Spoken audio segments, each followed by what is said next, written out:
How's it going, everyone? This is a guide to everything. In today's video, I'll show you on how you can connect your Flydigi Vader 4 Pro to your Xbox. Now, unfortunately, there isn't a direct way in order for us to connect our controller, but to do this, we need to use third-party software or basically hardware. Now, in most cases, people use the Magic X wireless Bluetooth USB adapter. Basically, it will look something like this. And the other popular option is going to be the Brook XB3 Wingman. I suggest using the Magic X wireless Bluetooth because it's easier, but of course, both devices will get the job done.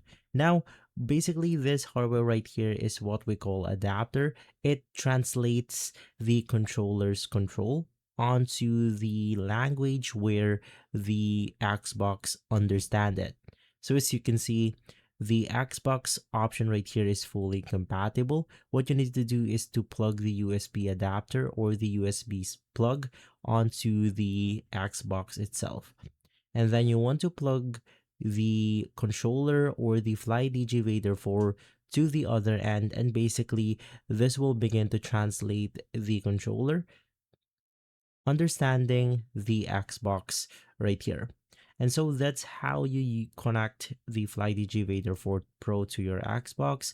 If this video has been helpful, leave a like, subscribe, and follow Guide to Everything for more videos like this. Thanks for watching.